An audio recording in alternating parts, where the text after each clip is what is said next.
Now, the way we've been explaining that, it's our favorite new analogy, is that you've been launching these rockets of desire, and they've been gathered in this cooperative vortex where all of the cooperative components have already been gathered.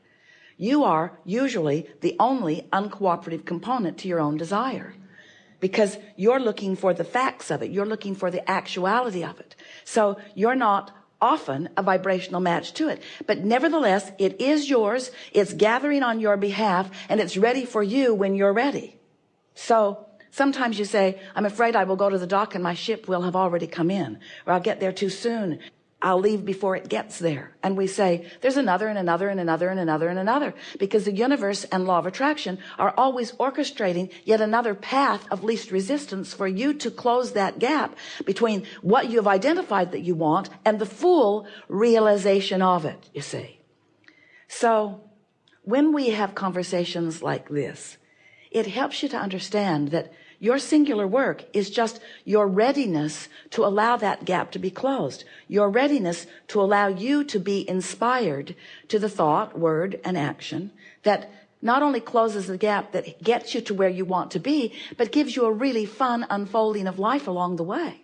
Really, if you could right now get to everything you think you want in one big rush, first you'd have a nervous breakdown. Because there would be more for you to contemplate and tend to than you have the capability of doing. And next, all the fun would be over like that. You'd be there, done. And then what? And then what, really? We know you think we're trying to talk you out of manifestations.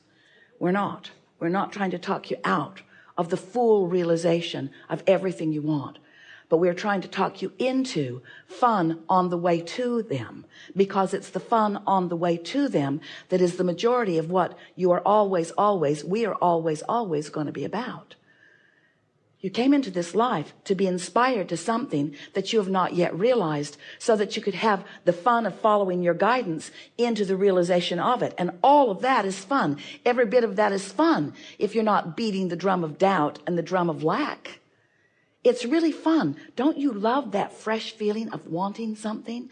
Unless you've already wrestled to the ground and killed it by saying, well, I want it, but I don't have it, and I want it, but I've never have it, and I want it, but I hardly know anybody that has it, and I want it, but I'm tired of wanting it and not having it, and I want it, but I don't think I'm going to get there anytime soon, and I want it, but it's really lonely without it, and I want it, but I can't afford it, and I want it, but I don't have the, but, and as you argue for your limitations, you hold yourself in chronic disallowance of it, and then you come to the wrong conclusion that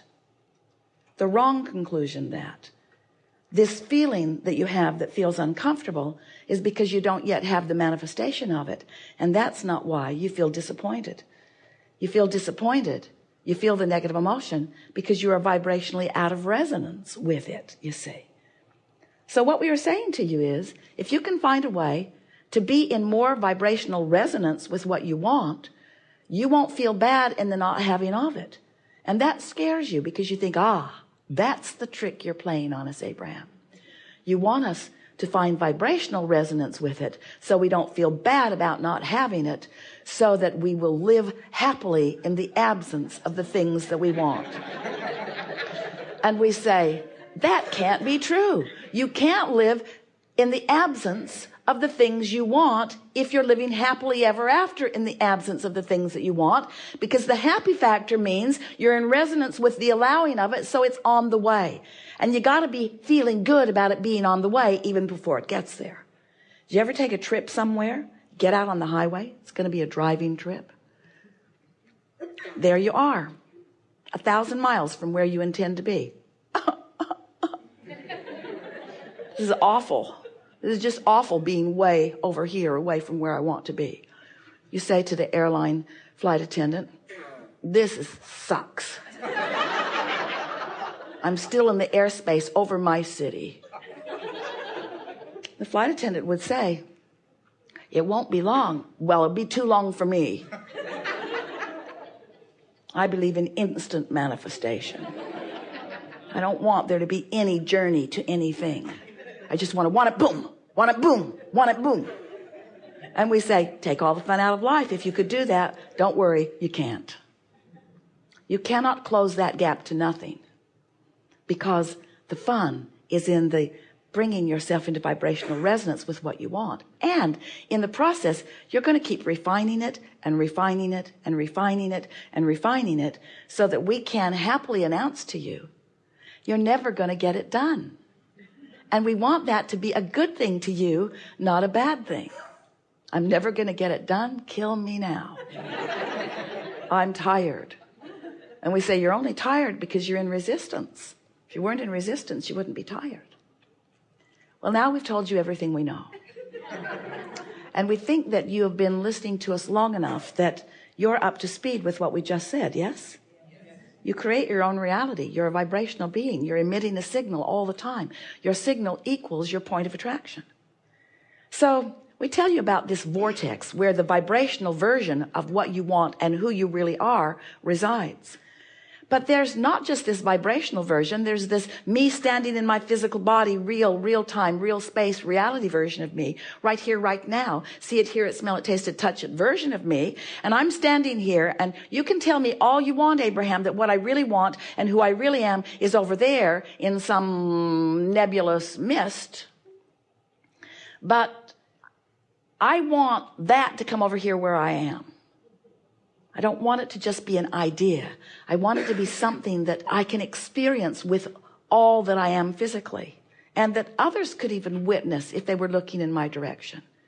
And we say, so now we're talking about you in your body, your right here, right now, point of attraction. And you want what's in your vortex to come to where you are, and we do too. So we've been calling where you are your grid. It's the unfulfilled, not yet filled in with all of the details version of you, sort of like the framework of a house. It's this grid version of you that will flesh in, that will fill in with all of the details. So here you stand in this point of attraction because you're emanated in signal. So the vortex and all that you've asked for, that source energy part of you, it's vibrating up here in this very high frequency, in this non-resisted, pure, positive energy frequency. But if you're in disappointment, your frequencies are very far apart. So what's in your vortex is not going to flow in where you are. So we want you to understand that your grid can be at any place along that emotional scale that you've heard us talking about. You could have a grid that's in depression. You're on this spinning grid, it's your point of attraction, and you so want those lovely things in your vortex to come and play with you. But they can't match up because your frequency is so different. But you're not matchless, are you? You're not matching with what's in your vortex, but all kinds of things that match your depression are jumping on your spinning wheel with you and having a whirl with you. If you're angry, if you're frustrated or overwhelmed, things like that are jumping on with you all the time, aren't they?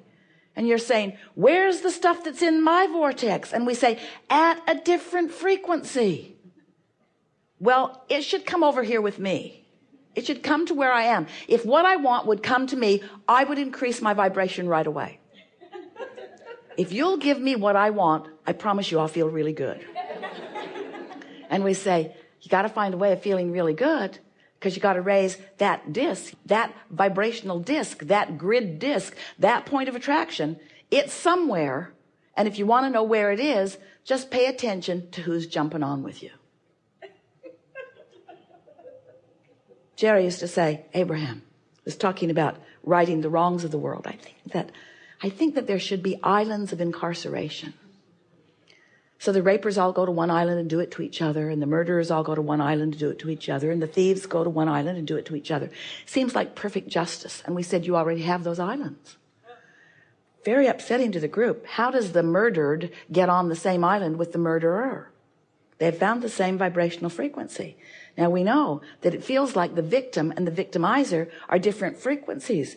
But if you've been fearing the victimizer, you've jumped on the disc where he lives. In other words, there's no exclusion in this universe that's based on attraction. And often, while you want something, what you want is different than the vibration that you're offering. And that's the point that we really want to make clearly as we are beginning here today.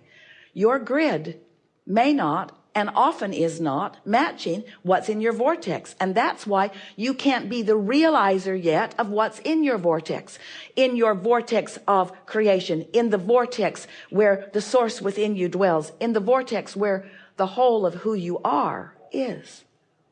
Esther's been wondering for a while because she's been hearing us say, you create your own reality. And she knows about this vortex. She knows that all the good stuff is there, and that the expanded, most leading edge version of that which she is resides in that vibrational place of non-physical energy. But she's been wondering, and so have you, well, then where does the stuff I don't want come from? And we say, anything that you find vibrational resonance with will come and join you in your grid and will flesh out. So we think if we were standing in your physical shoes, that we'd be paying more attention to our point of attraction. In fact, we would let it be the only thing that mattered. We wouldn't be thinking about what's in the vortex because we've already put it there. We wouldn't be worrying about putting more in there. You can't stop putting stuff in there. You can't stop expanding. But we would be giving our undivided attention to, what am I doing right now? What grid am I choosing right now?